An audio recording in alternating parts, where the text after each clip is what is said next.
All right. Hopefully everybody can see and hear me. If you can see and hear me, say something in the chat, just so I know.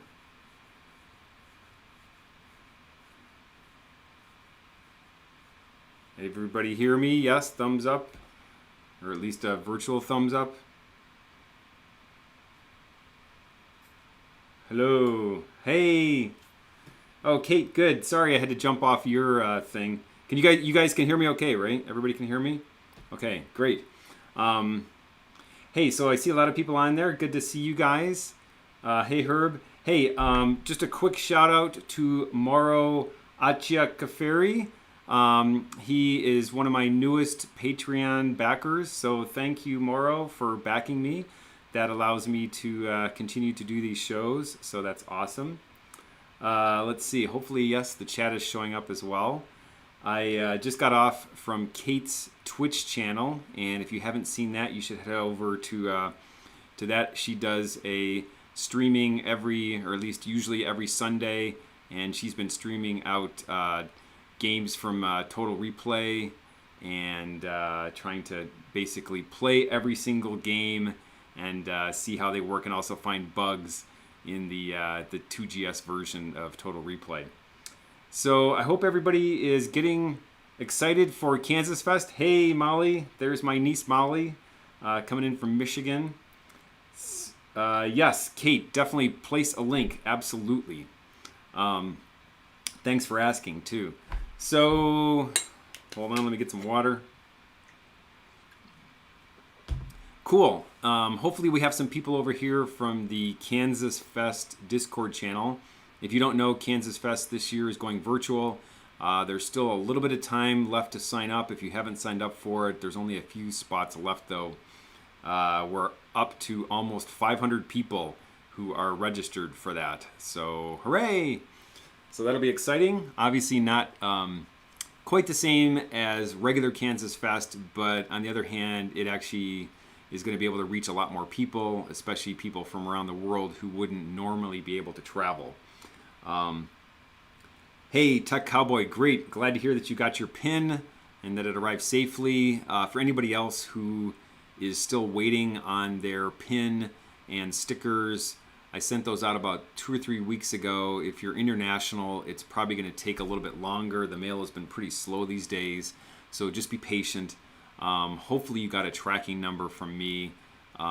If you didn't, feel free to send me an email and I can look up your whatever your tracking number is. You can connect with me on Discord as well, just to find that out. So, great. Let's see. Herb is asking, wonder how future K-Fest will go. Will there continue to be offerings for online participation? I don't know. That's a good question. It was actually fair amount of work to put together the virtual conference, and I would hate to get too distracted during the actual live conference by trying to effectively keep 2 different shows running at the same time. So I don't know if we would necessarily do a lot of virtual stuff. We've been streaming for the past few years, so we stream all of the KansasFest talks on YouTube, and I'm sure we'll continue to do that. So we'll have to see how it goes. Maybe it's something where if the people in the community could also step up, maybe we could have a couple people who actually come to KansasFest be in charge of the virtual event. And then that would kind of, take some of the burden off of the committee for having to run both of them. So that's one way that I could definitely see it going. We'll also have to see how it goes this year in case there's any disasters with talks or something. Most people have been pretty good about practicing, so we actually have had a lot of practice sessions for the attendees. I'm just trying to adjust the light here so I'm not quite so blinded. And so thanks to everybody who jumped on those practice sessions. If you're a panelist, I think on Thursday night we might try to have an actual practice session for the regular attendees. And so maybe you can jump on that, make sure Zoom works on your computer, adjust your volume and stuff like that. Cool. Thanks, Eric. Thanks for the offer of help. So yeah, we'll see how it goes this year. I'm looking forward to it. Definitely. I think it'll be I'm knocking stuff over. I think it'll be a lot of fun. We have a lot of cool talks, and it's going to be a mix of both live and pre-recorded. So I know some people are doing pre-recorded because they're not really comfortable necessarily doing the live in case things go horribly wrong. But then, for example, like KansasFest, the game, we're going to go ahead and do a live presentation. So that'll be Mark Lemmert, Jared Califf, and myself. So we're doing live. Yeah, Herb. So will the Zoom sessions be available through the web browser? Yes. So you can actually, if you're registered, you can watch the Zoom sessions using a web browser. So you can just click on the Zoom link, which is on the web page, and you can either watch that on a web browser or download the app. If you're not registered, you'll actually be able to watch them on YouTube because we're going to live stream simultaneously. So you can just watch it that way as well. The quality might not be quite as good because it'll be streaming from YouTube, but we'll post those later. Like the higher quality versions, we'll post those, a few weeks after the actual event. Any other questions about KansasFest? No, nothing. Okay, cool. Well, if you have questions, feel free to type in the chat. There's a lot of people on the chat actually who are going to KansasFest, so they can, if I'm not paying attention to it, one of them can certainly jump in and answer. So let me just dive into the project that we're going to try and do today. So if you recall, a couple weeks ago I built this Rev 7 Apple II Plus clone or replica, and this is from Reactive Micro. And so this is a kit. You get everything that you need in it. So you get the board, you get all the chips, all the resistors and capacitors and everything like that. And it actually worked out really well. The only problem, of course, is that I don't have a dedicated keyboard for this. To test it, I actually took the keyboard out of my my Apple II Plus and then also borrowed the power supply. And it actually worked great. But what I really want to do is actually just go ahead and make this into like a real Apple II Plus. And so somebody on, I can't remember who, but somebody on my live stream pointed me to a site on Apple Fritter, and I'll bring that up right now. So over on applefritter.com, there's a guy named Dave who he goes by the handle dfnr2, and he has this awesome project that he's been working on, and I'll just scroll through this. In fact, here, let me make this a little bit bigger so you can see it. So he's actually creating a replica keyboard, and this is not just for the Apple II, it's actually for lots of different retro computers. And so right now he has support for the Apple I, Apple II, Apple II Plus. Let me see the Soul, and let's see. Hold on, sorry, I'm scrolling really fast here. I can't remember what the breakdown was. And basically, what he's done is he's created this kit where he will send you the PCB boards, all the keys, and then what you need to do is supply all of the additional components. So, for example, chips or sockets and diodes and resistors and capacitors. In my case, he sent me a few extras of those because he had them. And full disclosure, I did pay full price for this kit, except for just those few extra components that he sent. So thanks, Dave. So yeah, so what you do, this is basically when you build the kit, and I'll show you the actual board itself.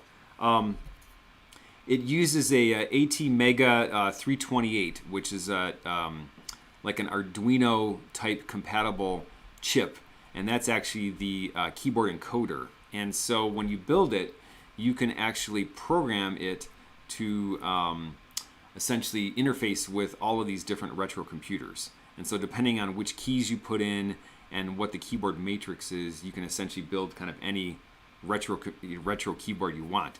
I have to say that, he's just started with this project. And so, if you're expecting something that's going to be, awesome instructions and, simple 1, 2, 3, this is definitely not it.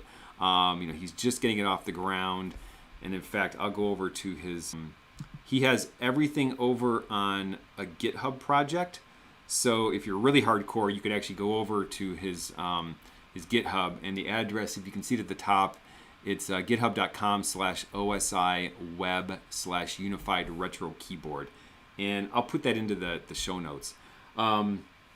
Oh, yes, so somebody asked, does it include the key switches? No, and so that's another thing you need to decide. So he's actually made it so it works. Let's see if I have a picture of it.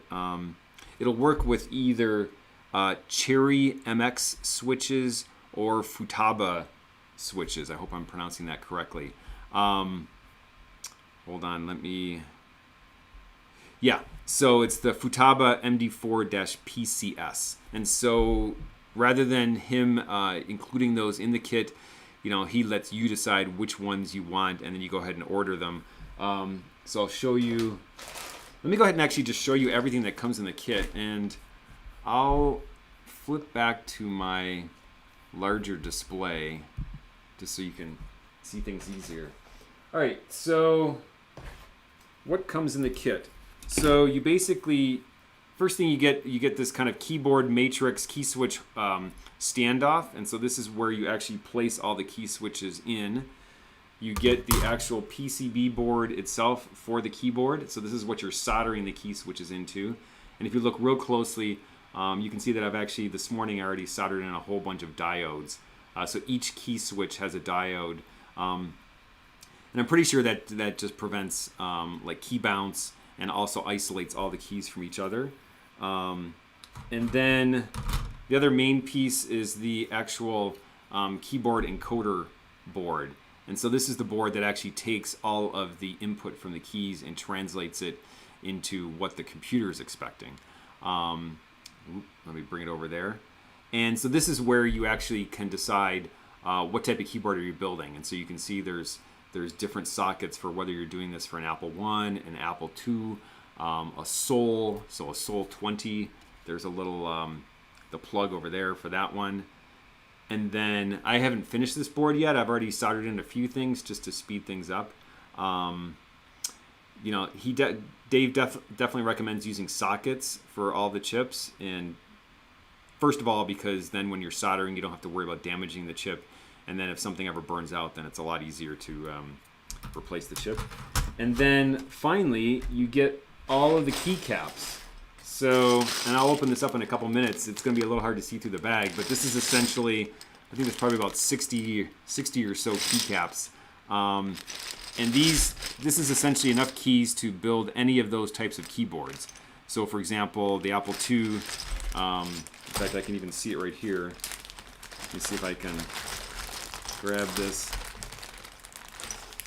So you might not recall, but on the Apple II Plus, there's the G key has the word bell on it because you hit Control G to actually ring the bell. But he's also included a regular G key without the word bell on it. And similarly for some of the other keys. So there's a lot of keys on other keyboards that the Apple II doesn't actually have. So for example, I'm just looking here, there's a rub out key. There is a break key. Let's see, what else do we have here? Actually, I can probably get to it if I scroll back up.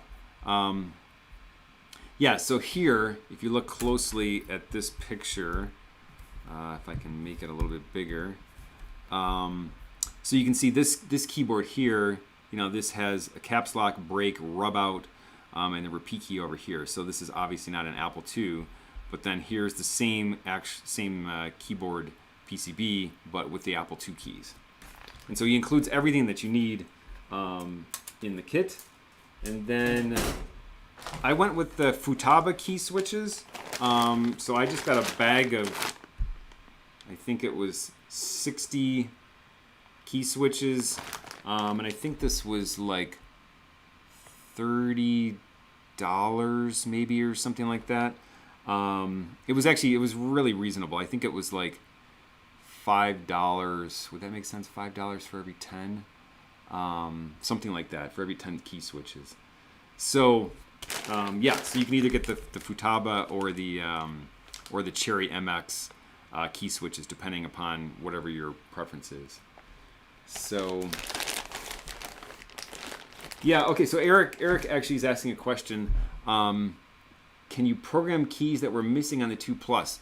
You probably could if the 2 Plus, you could probably program it so that the actual, I'm sure that the Apple II would receive them, but part of the problem is the actual, the monitor program on the Apple II might not know what to do with them, right? So it's keyed to respond to all the keys, and so depending on what you sent, it might just ignore it.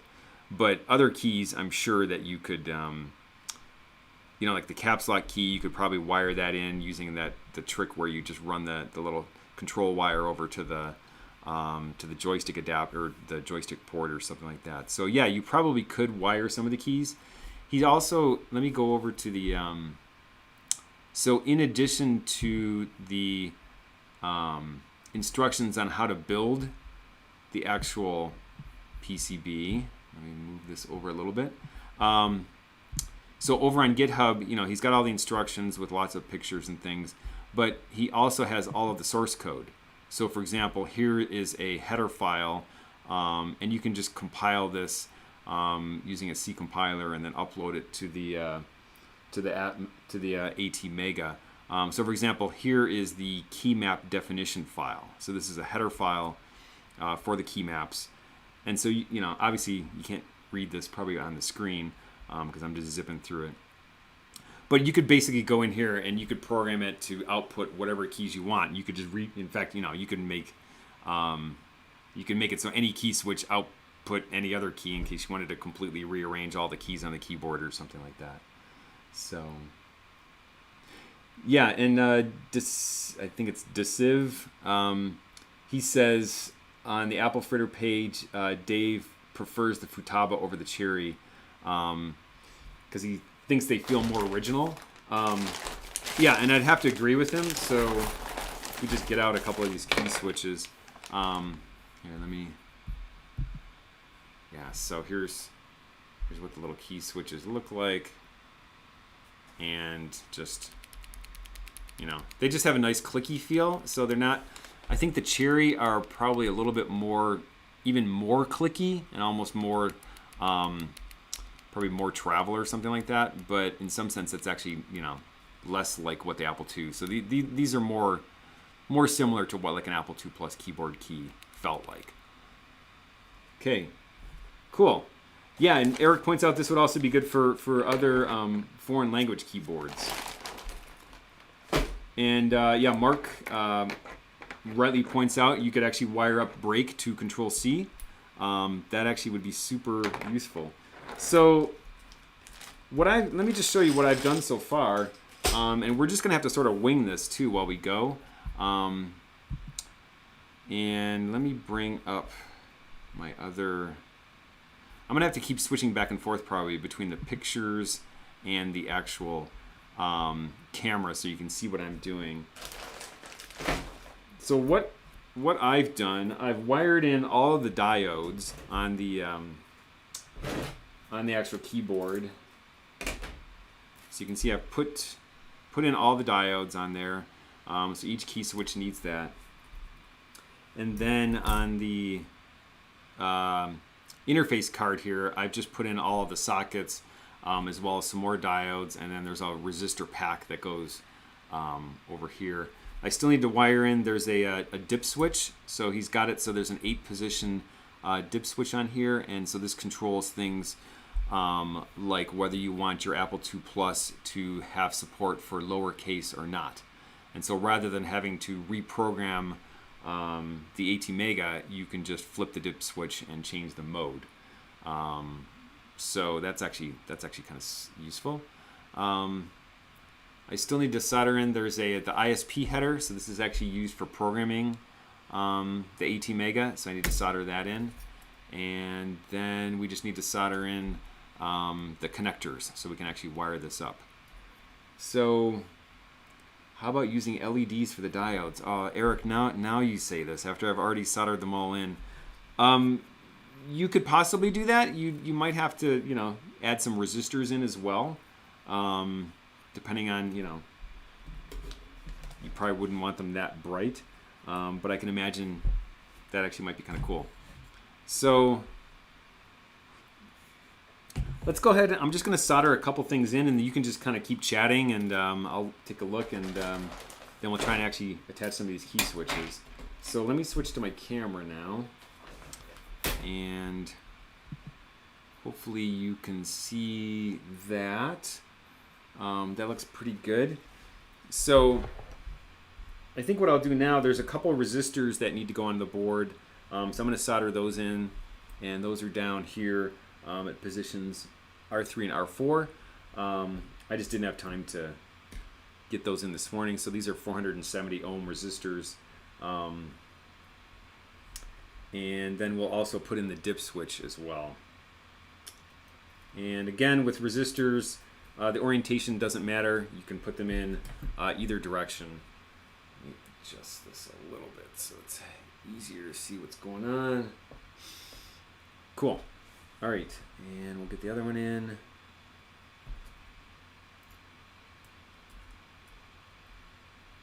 Good.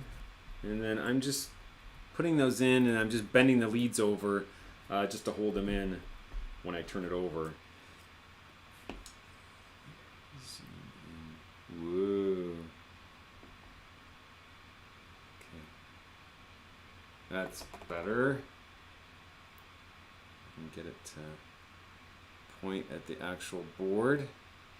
All right, cool. Yep, so there's the ones we're going to solder in there. And I think we're good to go. I'm going to switch glasses so I can actually see what I'm doing. All right, and hopefully the soldering iron is hot. Yep. And sorry if my hands block everything. I'll try and not stick my head into it too much, so you can actually see what's going on here.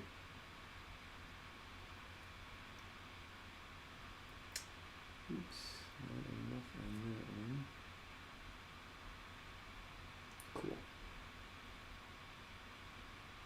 All right, so there's those.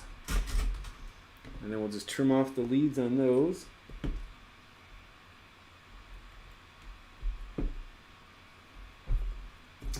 And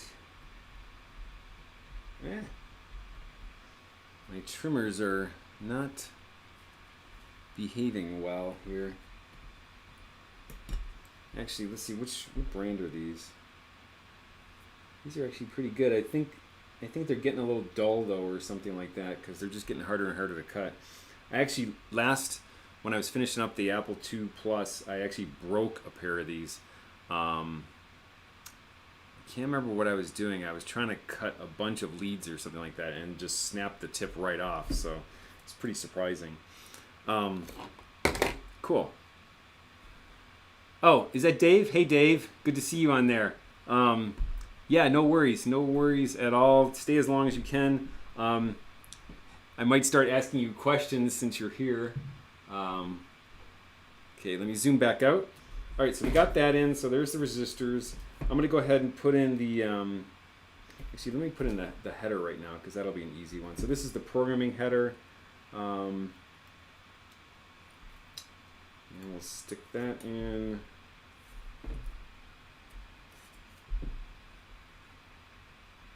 Good.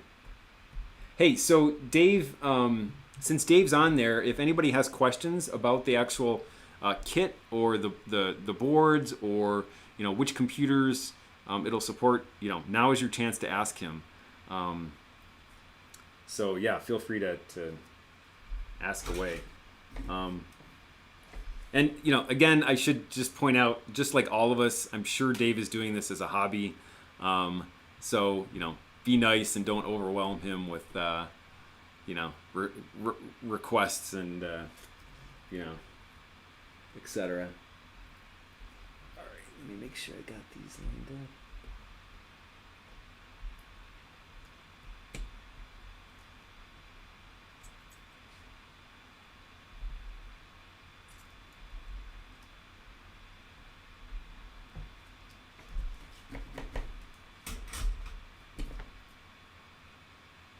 Okay, got that on there. Looks a little Might be a little hard to plug in, but that's okay. All right, next we'll put in the dip switch. You know, one thing to note, the board itself has the dip switches labeled as 0 through 7. I wasn't able to actually find a dip switch that had the same numbering scheme, so all the ones I found started with 1, so they were 1 based instead of 0 based. So just, you know, when you're going to set these, make sure to look at the board itself for the numbering, because that corresponds to what's actually on the GitHub page. So in fact, maybe I'll scratch out the numbers at some point. So let's go ahead and put that on. And let me zoom in a little bit if I can. Okay, that'll help. So it's a little hard to tell, but I'm soldering right there. And what I'm going to do is try and just press down as I'm soldering these. So for these things like sockets or these dip switches, what I'm going to do is I'm going to tack down 2 corners. So I'm going to do, say, this corner up here, and then the opposite corner. And then I'm just going to flip it over and make sure that it looks flat and level, which it does. And then I'll go ahead and solder the rest of them. And so that way, you know, rather than starting from one pin and soldering along and then ending up with it skewed or something like that, or sticking out, which would be sad.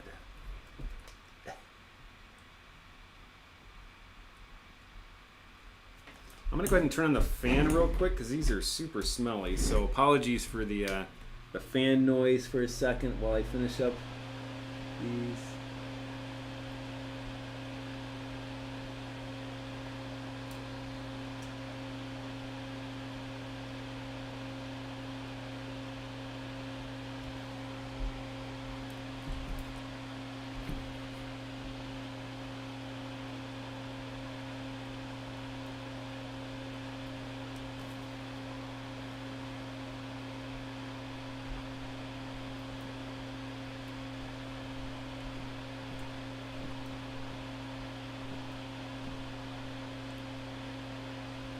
Cool.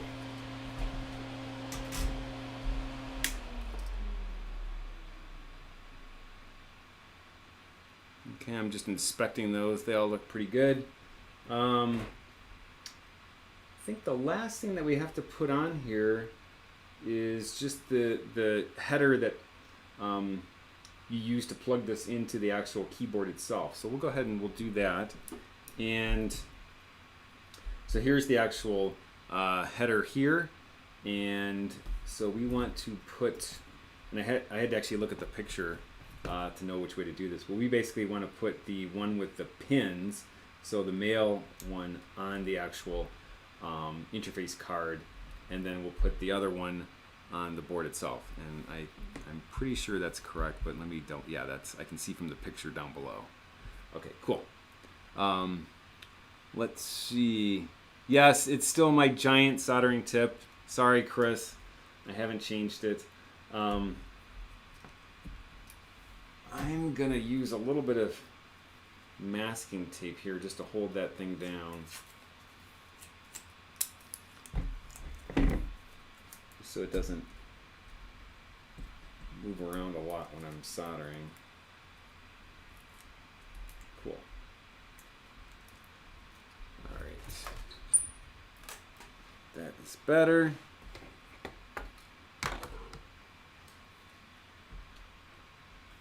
All right, and there's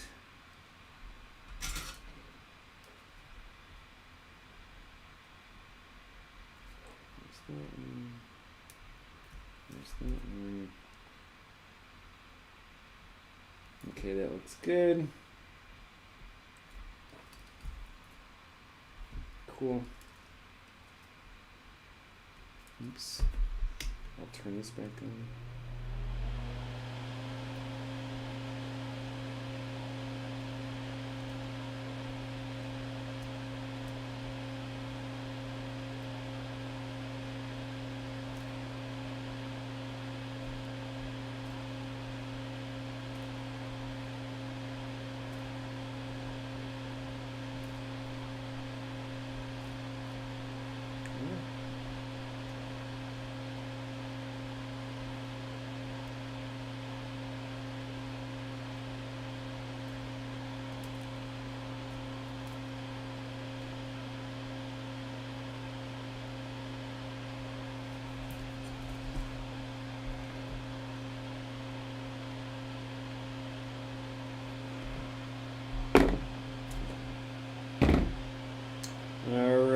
once I get done with this, I'll check the chat again.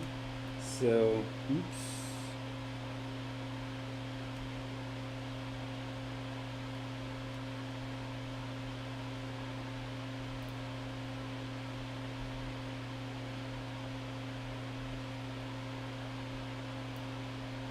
Some exciting stuff going on here, let me tell you.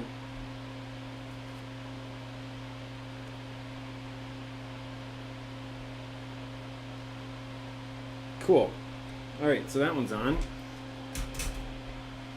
me turn off the fan real quick. All right. So yes, Eric's actually asking about the power lamp and the keyboard light. So let me, I think I saw that in here. There you go. Can you see that? I can't tell whether it's clear or not, but there's the power light. And then I actually, you know, one of my big decisions, which color, maybe you guys can vote. What color do you think I should use for the power light? I guess 5 different choices there. So vote clear, green, blue, yellow, or red.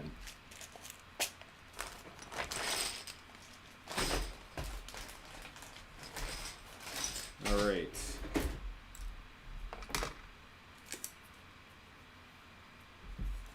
So that is, I think that's pretty much it for the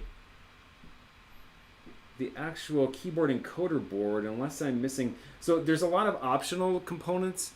So all these diodes over here, you don't actually need those for, say, the standard Apple II computer.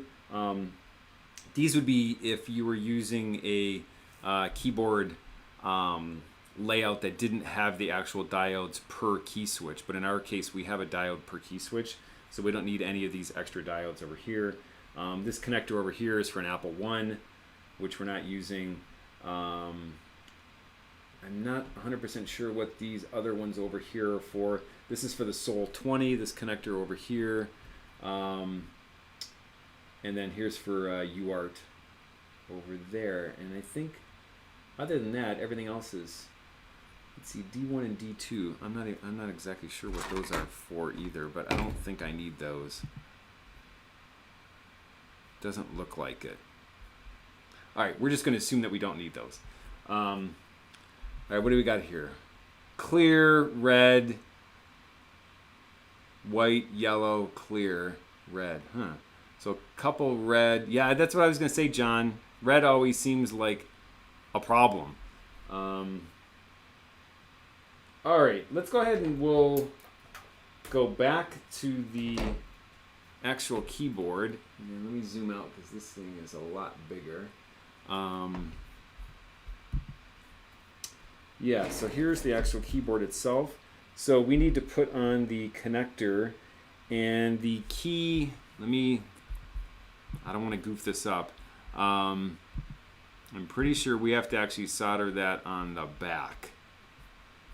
Is that correct? Hold on.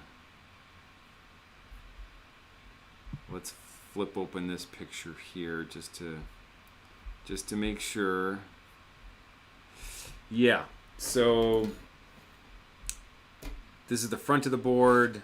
On the back of the board, that's where we're going to put the connector there, so that the keyboard encoder card can go underneath, essentially just like that.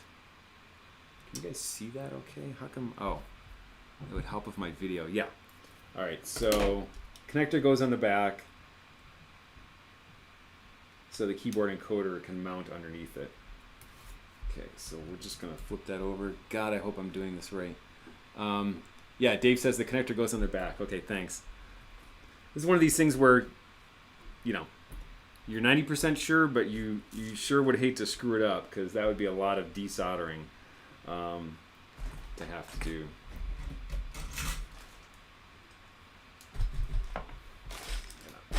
Melt my key switches if I'm not careful. Alright. There's one corner.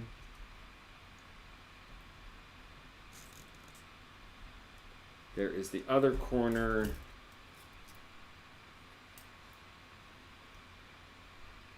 I think that actually looks really good. It looks straight. All right, I'm gonna fire up the fan and solder the rest of it. So let's see here. What's the best way to solder these?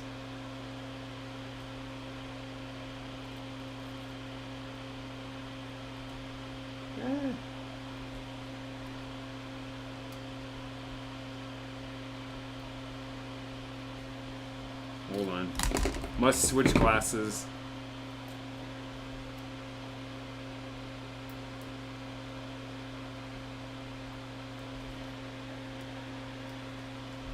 I feel like my soldering skills are not as good today as they were when I was doing the Apple II build, but oh well.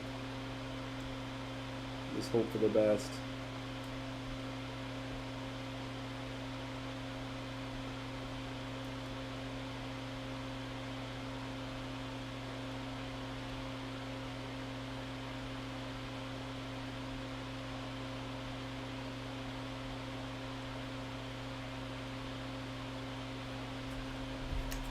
There's that. This thing is so long, it's kind of hard to solder.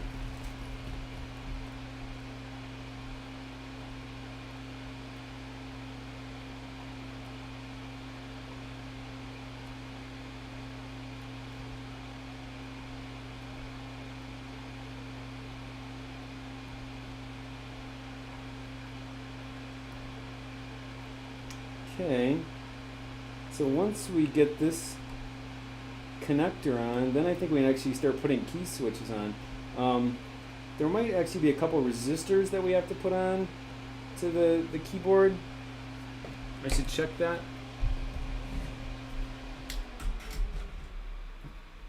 Okay, there's that. So that looks really good. So then this can just mount right on there like that. That looks nice. That's actually pretty hot. I just stuck my thumb on that. So one question, oh, resistors for the LEDs. Yeah, actually, so Dave, since you're on there, just a couple quick questions. So I'm assuming, you know, this resistor here, this must be for the power light, right? This R1, and that's the one that you were saying, you know, I could just choose whatever resistance seemed appropriate for the brightness of the LED. I'll probably just wing it, and then maybe I can always change it out later. So that's where the LED goes itself.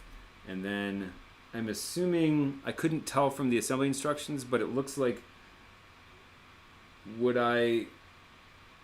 does the power light fit over the entire LED, or do I need to actually leave like maybe a 1/4 inch of the legs sticking up so I can actually fold the LED over so that it fits underneath the power light? Does that make sense?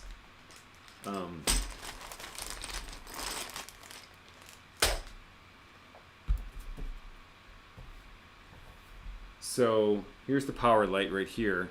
In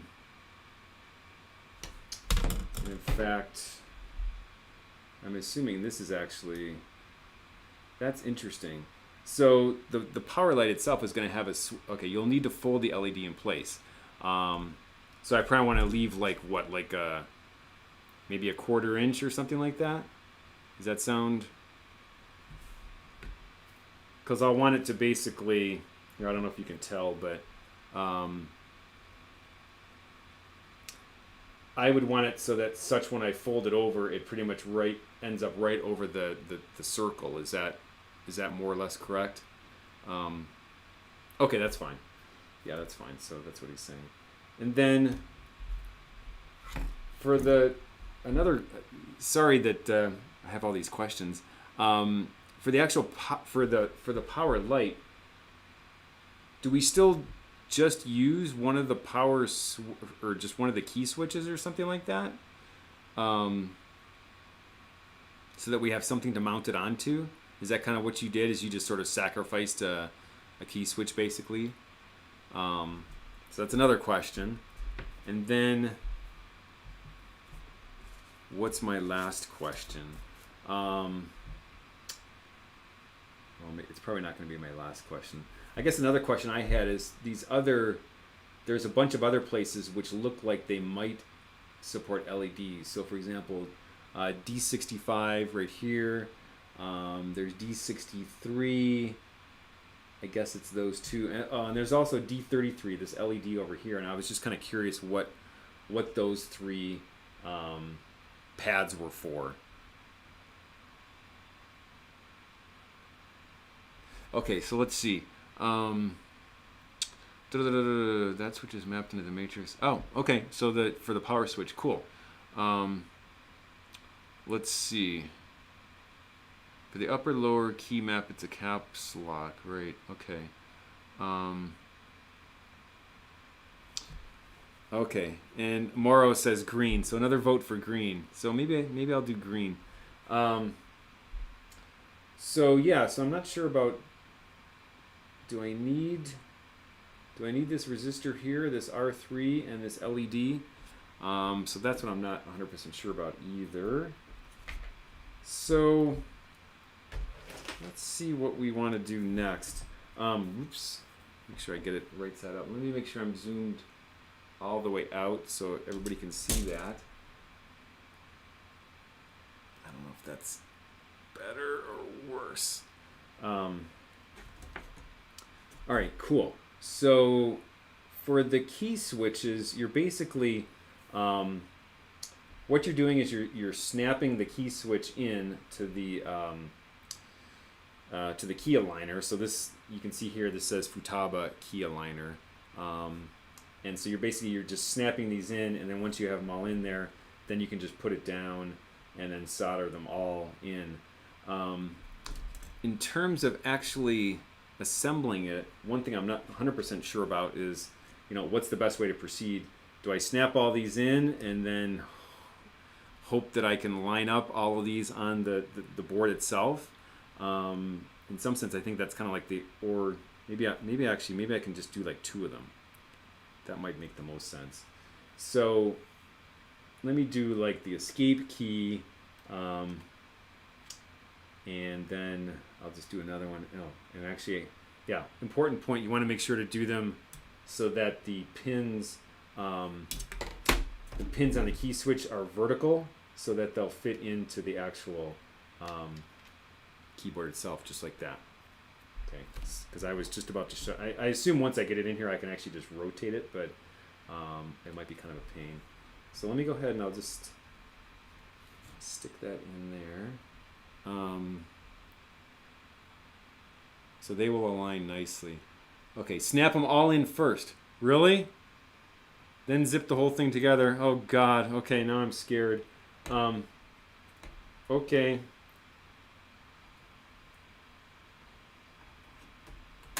All right, there's one. Oh, right. They have little. Yeah. Okay. Never mind. They have little pins that actually line them up, so you don't have to worry about rotating them. So the only thing to worry about is just make sure that you're doing it so that the pins that you use to solder are up and down. And I'm assuming orientation shouldn't matter because it's just a key switch. So up and down. All right, I'm just gonna start snapping them in then. So let's see. Here's the number one key. This is like definitely. Not for the faint of heart. Oops. Okay, there's another one. I'm just going to go along, and then when I get near the end, I'm going to probably skip a few because I'm just building an Apple II or Apple II Plus keyboard, so I'm not going to need all of the key switches. Cool. Here's show everybody my pile of key switches here. Okay, great. So just keep going. So Dave, one more question on mine. I wasn't 100% sure on how to align the space bar. So the stabilizer, these little cutouts on the PCB, they were already snapped out. Do I not need these? Because they weren't on my kit when I got it. So just wondering about the space bar and how to get that to stabilize. Okay, there's another one.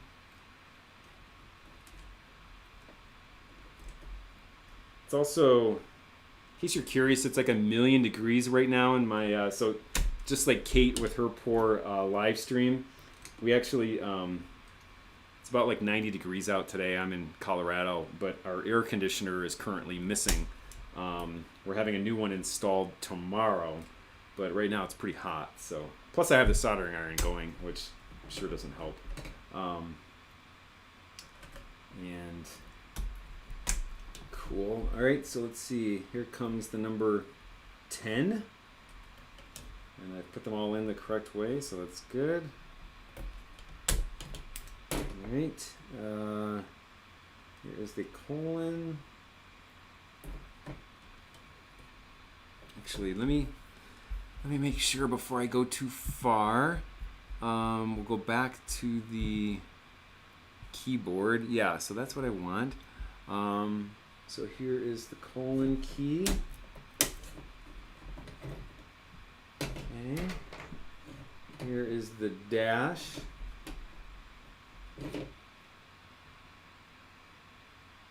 Just make sure I'm doing this right. Okay. And then that was the dash. And I'm assuming the upper right is going to be the reset key.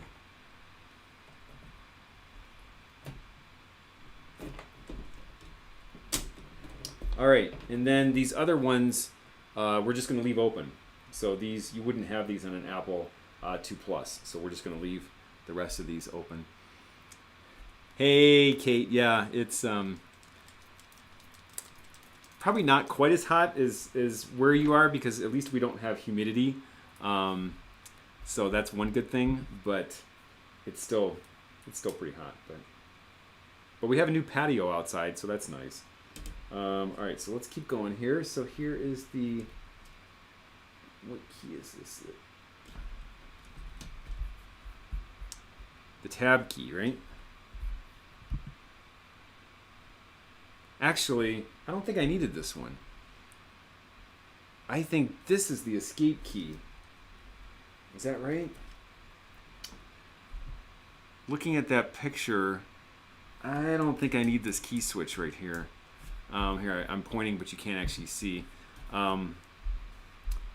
This one right here, I think I need to remove. Is that right? Oh, okay. So Dave just says that he has to send me the stabilizer.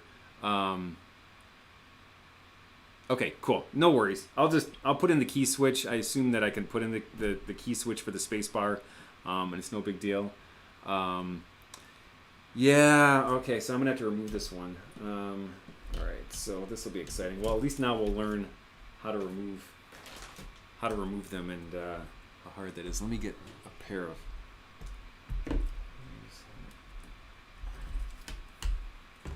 All right, so I'm just going to try and squeeze this up. Actually, that was easy. All right, cool. So if you make a mistake, you can just squeeze the tabs on the back just like that and then just push it out. So, whew.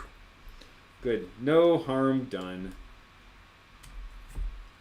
We will keep going with our key switches until we get to the...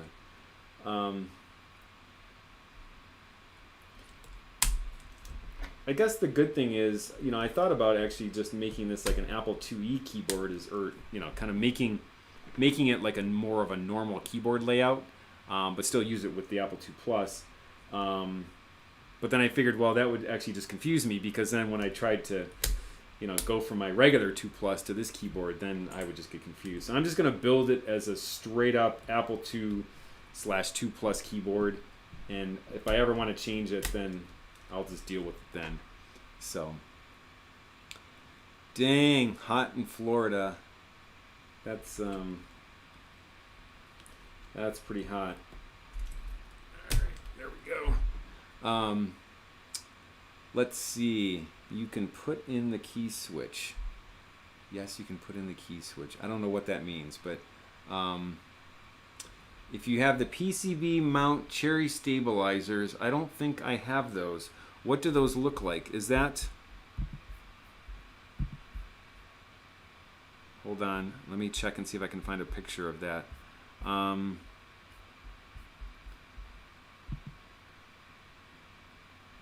Is that these things?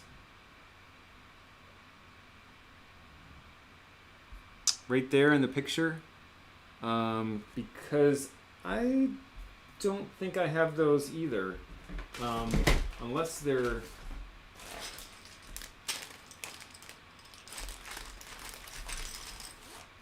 Here's the space bar. So I'm just looking... Yeah,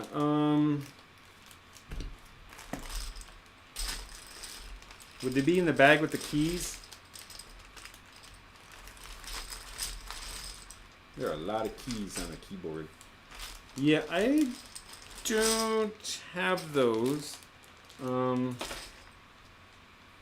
Hey Mark, good to see you. You missed me giving a spiel or a plug for the Nox Archaist KansasFest talk.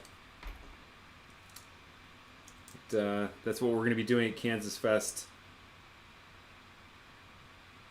on Saturday. I think it's at 11:30 Central, 10:30 Mountain. So whatever time zone that is for you, we'll be showing off the latest build of Nox Archaist, which will also include a sneak peek of the splash screen, and there's some exciting kind of audio surprises in that splash screen, and I won't say anything else. And then we'll also demonstrate the first part of the game, and then like the tutorial that kind of walks you through how to play the game. And then we'll actually also show the physical items that come with the game, so all the reward items. And the plan is to actually demonstrate the game on a real Apple II hardware, so an Apple IIe that Jared has. So let's see, this will be, I still want that key, right? So,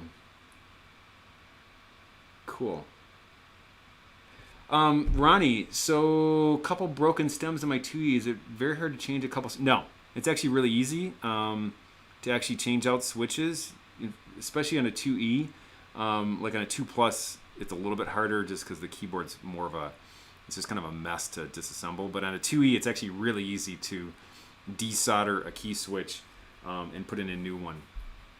I think I have a video of that. It might have been maybe 2 or 3 months ago. I did a video on changing or fixing key switches on the Apple IIe. So let's see, what did I just put in? I just put in the P. Okay, so here's the repeat key. I'm just making sure that I don't overshoot and put in too many keys. Eric, good question on keycaps. So key switches are pretty easy to come across. Keycaps, eBay. You just got to go onto eBay, and unfortunately, there's people who I think have actually stripped Apple II computers, and they're just selling all the keycaps individually for some annoying price. Or you wait until KansasFest next year and then come to the garage giveaway and find a broken Apple IIe that you can take the keyboard out of. Okay, so let's see. That was return that I just did, and now I'll just go back and start across again. Let's see. Yeah. Enter the enter or return key is usually pretty important. But yeah, it's easy to, maybe if somebody else has somebody else doesn't mind, they could actually look on my channel and see if they can find the video where I repair the key switches and just post a link to it or something like that. Otherwise, I'll do it afterward.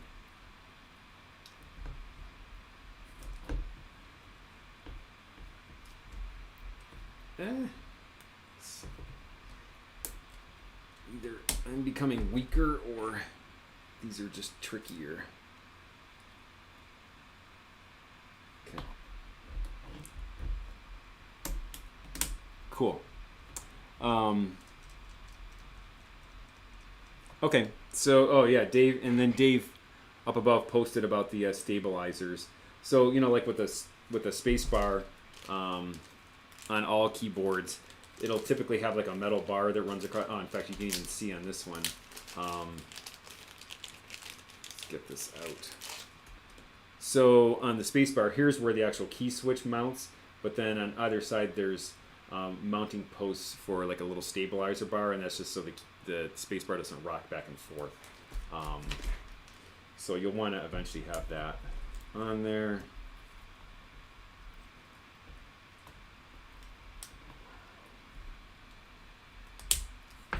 Okay. Let's see, what else is going on? Yeah, Ronnie, does your do you have one of the newer style Apple IIe keyboards? Like, are the letters, I think the old one is like white letters on they're white letters on the keys and they're right in the middle, and then the newer style is like black letters and they're in the upper left or something like that. So I'm just kind of curious which one you have. Bright with letters in the corner. Okay.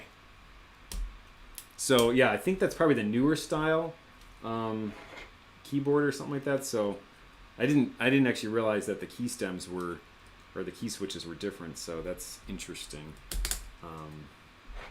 But anyway, they're not hard to fix. So, and I think if you actually go onto Javier Rivera's channel or talk to him, he's actually fixed a few of those by actually just gluing the key onto the key stem or something like that. Obviously, you want to be careful if you do that to not get super glue into the actual key switch itself, because then it won't work. So I guess that's another option, but that's kind of kludgy. So, cool. All right, here comes, let's see, semicolon is what it says. I don't know if that's actually a semicolon. What is this? Hold on, I'm gonna switch back maybe I can make it so I can actually see it down below. You can't see this, but I can see the Apple II Plus keyboard on the bottom half of my screen. Okay, so L, then semicolon, actually that's probably, yeah, semicolon, and then there's the two arrow keys. So left and right arrows are right here, and then I stop. Cool. Alright, so we'll stick that one in. And somebody stop me if you see me putting one in the wrong orientation. Okay, they all look good. And here is the left shift key. That goes there. And there is that key, Z. Z key is always important for games and things. If you're trying to, some games use A and Z for up and down or something like that, so you'll definitely want that. Super glue safely, yeah. That's interesting about the repeat key. I don't think I've ever, actually, it would be easy to change because I think it's just a resistor. It's like a little 555 timer to control the repeat rate. So I bet you could just change the resistor or something like that and actually increase or decrease the repeat rate. So maybe somebody actually modified your computer to do that. or something. 'Cause I can't imagine it came out of the factory. Something happens as unenhanced 2E's age that speeds up the auto repeat. Wow, that's weird. That's super strange. All right, we're getting done. Almost to the end of the key switches.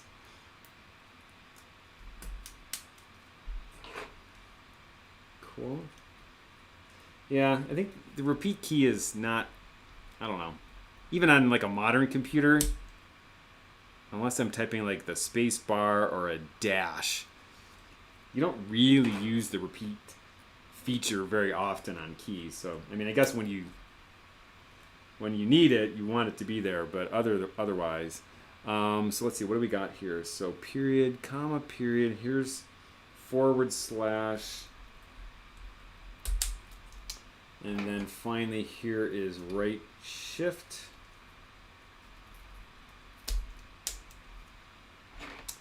And then that's it. So we don't need any of these other ones over here. We need the space bar. So that key switch, woo. Okay, gotta be a little careful pushing that one because there's less PCB here because of this big hole. So just be careful when you're flexing that. And then I'll just go ahead and put one in where the power light is. And maybe we can think of a cool feature for the power switch key. Okay, I think I have everything in, if I can tell. I don't see anything missing. So now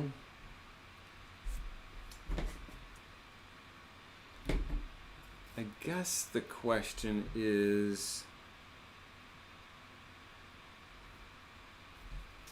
once I solder this, it's going to be really hard to put anything else on. So I want to make sure that I'm not missing anything. I went ahead and I put diodes everywhere, even for the keys that I wasn't necessarily going to use, but just in case. So you can see these ones over here, you know, like the break key and the rub out or something like that. We're not going to actually have key switches there, but it's going to be such a pain to actually try and solder something that I went ahead and just put the diodes in. So I'm just looking here to see if there's anything else that I'm missing. I don't think D63 and D60, so I don't know if Dave is still on there or not. If you are, I don't remember, maybe you answered this and I missed it. D63 and D64, I don't think I need to do anything with those. And then what about this LED over here on the right? I don't remember what you said about that. I don't think. Oh, here's another resistor. What is this resistor here? R2. All right, let's see if we can go over to the website and see. Okay, combine.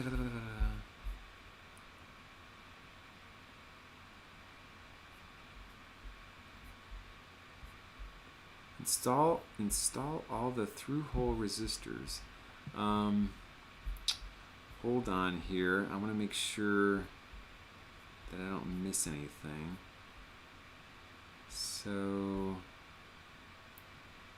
install all the through-hole resistors.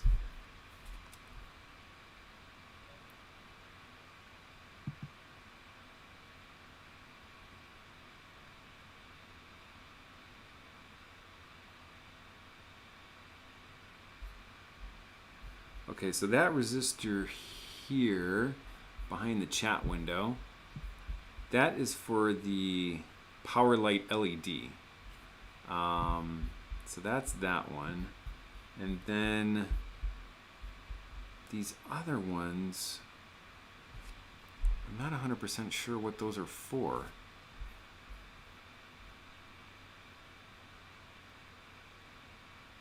Let me see if I can.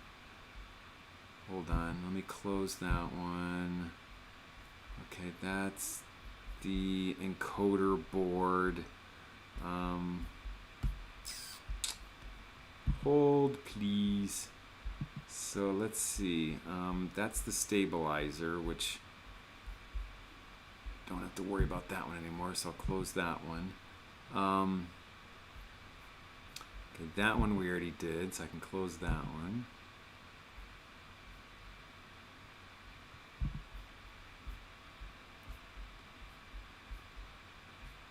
All right. Spacebar. Okay, that's how to make the stabilizer for the spacebar. Don't have to worry about that. All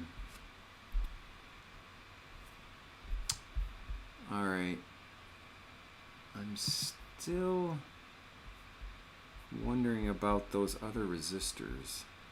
Okay, hold on one second. Let me put this over here. You can look at the board. So these are this resistor here, I'm assuming is for that LED. This resistor here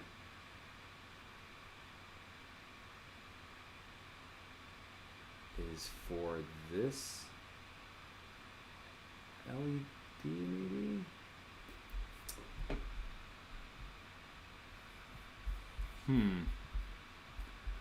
How can I find that out?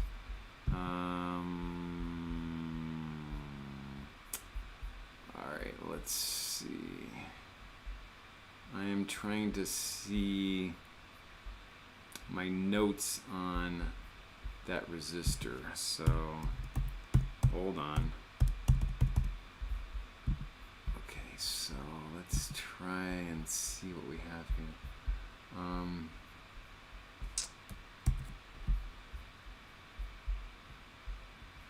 Let's see.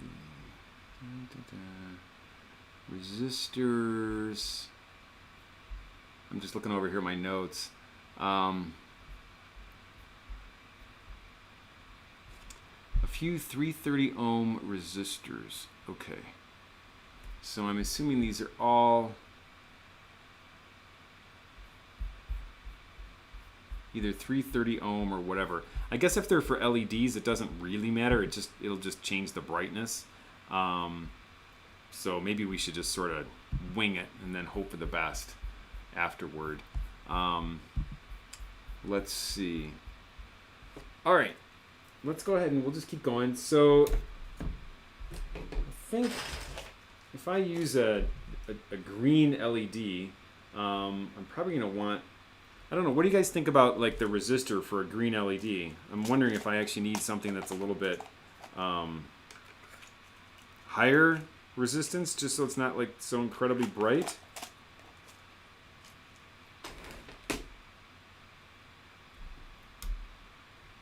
So there's my LED. This is just going to go down on top of there. Yeah, so it's going to be actually.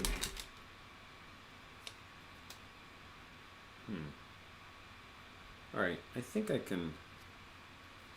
Let's just use 470 ohms just because we've got those. So how many milliamps do you want to drive the LED at? That is a good question. I mean, I don't know, actually. That's a really good question. Dave, one question we were just talking about is what, these three positions on the board, I assume these are for three LEDs.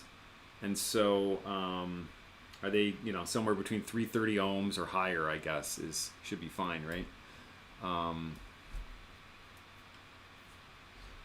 just going to go with the 470s, and then worst case, I'll just desolder it. I could always actually solder them from the back side as well. So if I did change my mind, it wouldn't be the end of the world. So let's go ahead and we'll put that one in. And hopefully you guys can see that. And then I need some other 470s. Where are my... I had a whole package of 470 ohm, didn't I? Let's see, there they are, 470. So I have a question. So I bought this, you can see this kit here, right? This really nice resistor kit, which has all these little baggies. But before I bought that, I'm just curious, has anybody bought a resistor kit that looks like this? Where you end up with like 50 gazillion resistors in this disaster. Because this thing is just like a mess. So you can see I got resistors flying all over the place from this thing. So I'm just kind of curious if anybody else has made the mistake of buying one of those resistor packs before. So they're like just a huge mess. All right, so let's get out some more. So here's 2 more 470s. And cool. So we'll solder those in.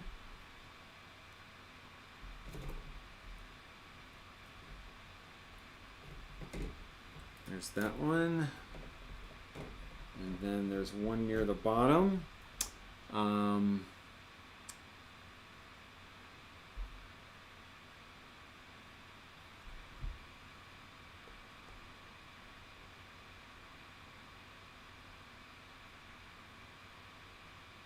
Okay, so let's see, Dave, let's see, all of those are shift lock LEDs, and I think they're all connected, so only install one of them.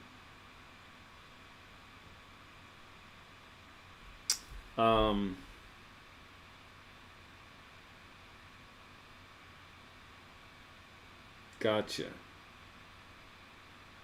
All right, but I assume I still want to install the resistors.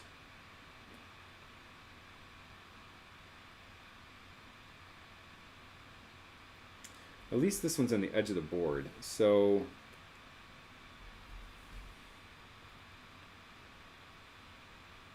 yep.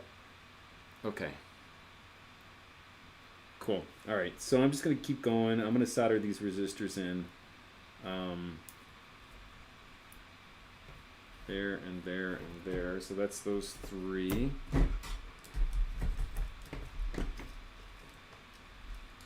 And we will solder that and that. And then flip this around and solder in the other ones. And where's the... oh, there it is.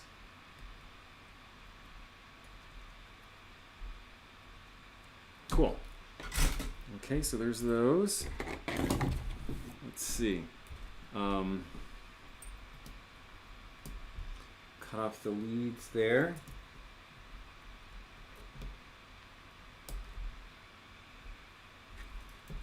Okay, there's that.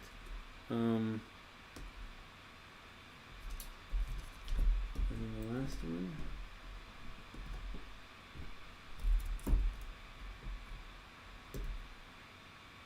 All right.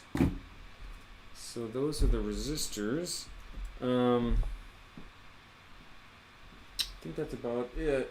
Hey, I had some show and tell stuff that I wanted to show just to take a short break. Let me switch to a bigger screen here. In case anybody was curious and didn't see the announcement, so the Assembly Lines book, which is by Roger Wagner, which I edited, I now have a coil-bound edition to this. So this is programming on 6502 assembly on the Apple II. So we have a new edition out, and this one has a coil binding. Everything's the same content as the hardcover, so if you already have a hardcover, unless you want one that lays flat, you don't need to get it. But it is nice to have one that actually just opens up like that. So that's on my store, and I think the link is in the show notes.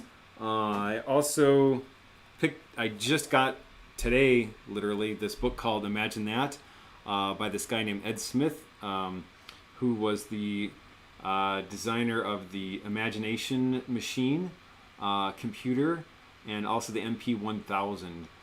He was on that team as well. So it's pretty interesting. He was one of the first African Americans to actually work on video games and personal computers. And this is actually a book self-published by him. So I'm looking forward to reading that. I found it on Amazon if you want to just look it up. All right, so I think we're back here.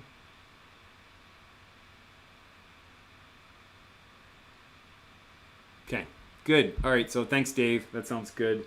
Cool. And then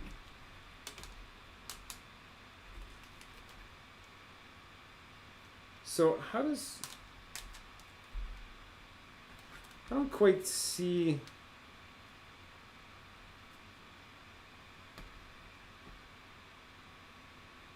So Dave, how does the LED actually reach the, what am I trying to say? The key switch.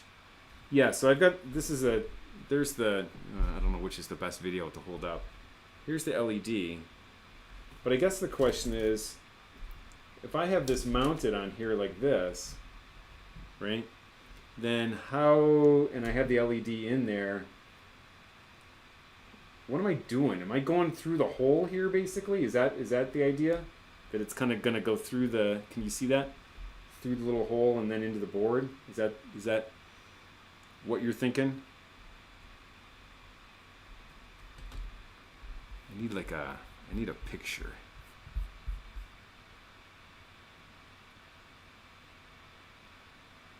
You have a breadboard? Yep.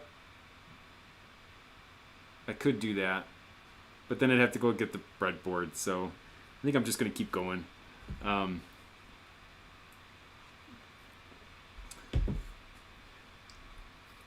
right, I guess if that makes sense, then let's go ahead and we can actually see if we can assemble this. So let me just double check that I have all my diodes on.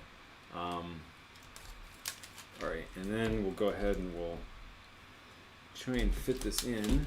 So this is going to go there.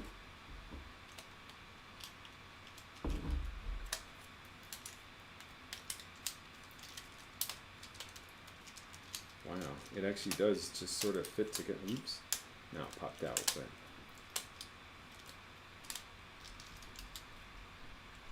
I got that part in.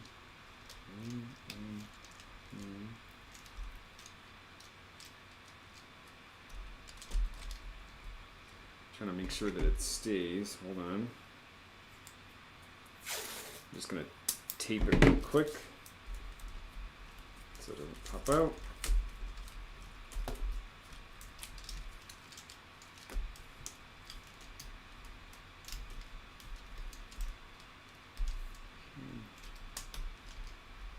Those. Oh, I'm so close. There's like one.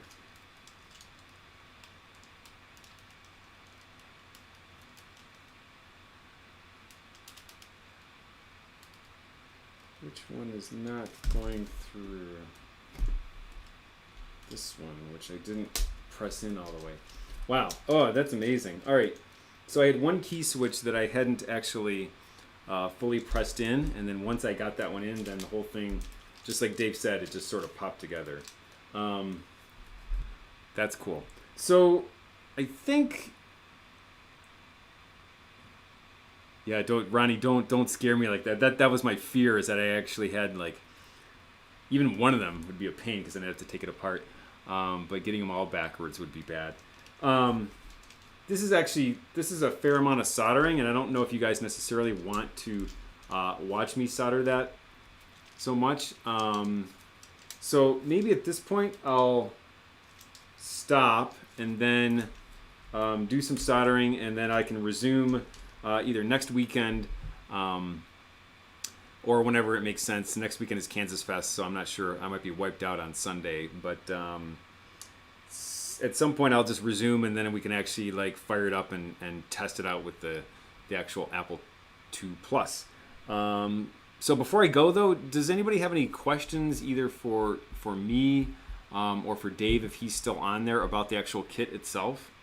And And I've got the link in the show notes, so you should be able to actually find the Apple Fritter post where he talks about the kit and how to contact him in case you want to order one. I mean, overall, it's super cool. Like, the kit itself was, as you can tell, it was easy to assemble. Obviously, the instructions are not 100% complete yet, but Dave's working on them, and so I think by the time somebody else buys one, I think there'll be more pictures up there, and it'll just be easier and easier to assemble. I really like how you can reprogram the AT Mega chip, so you could actually use this for one computer, and then if you got tired of the way it was working, you could actually reprogram it and have different keys do different things, or put it into a completely different system if you wanted to, or just play around and try like make the power switch do something strange or whatever. So that's pretty cool. So Charles asks about the spacebar stabilizers. I did not, because I didn't have them in the package, so Dave has to send them to me. I'm just assuming that I'm going to be able to slip them in. I hope that's a good assumption. Maybe Dave can warn me now before I start soldering and finish it up, but I think I should be able to just slip in the stabilizers, and then because I think they can. I don't know if you can tell from they just go right through the hole here on the front. So I don't think there'll be any problems with putting them in after I solder. Cool. So yeah, if nobody else has any other questions or anything like that, we'll be live streaming. Thanks, Dave. Thanks so much. Yeah, thanks everybody else for watching. So we'll be at KansasFest on Friday. If you are registered, I'll see you on Zoom on the webinar. If you haven't registered, there's a couple more slots that are still available. We have to keep the limit below 500, but if you go to kansasfest.org, you could sign up. Otherwise, you can actually watch on YouTube on the KansasFest channel. We'll be live streaming there as well, and that's real time, so you won't essentially miss anything. It just the quality might not be as good. And I'll be helping to run KansasFest, so I'm sure you'll see a lot of me in all the sessions. And then I'm also going to be helping out with the Nox Archaist demo on Saturday morning. So let's see, other questions. Comrade Mikhail, was the original 2 keyboard an Apple-only part? I think it was, yeah, that's right. So I was going to say, it was made by Datanetics, right? That's what Ronnie's saying. Yeah, so it was not Apple only, and then they switched to an Apple specific. Just like the 2 Plus. Everything inside the 2 Plus was originally just off-the-shelf components, but then the Apple IIe, they started using proprietary chips. So that's kind of the story on that. If there's nothing else, I think I'll just sign off. And thanks again for watching. Be sure to subscribe to my channel if you haven't already done that. I also have a Patreon, and I'll have a link in the show notes to that if you want to support me that way. But otherwise, I will hopefully see everyone Friday morning at KansasFest 2020. So take care and see you in a week.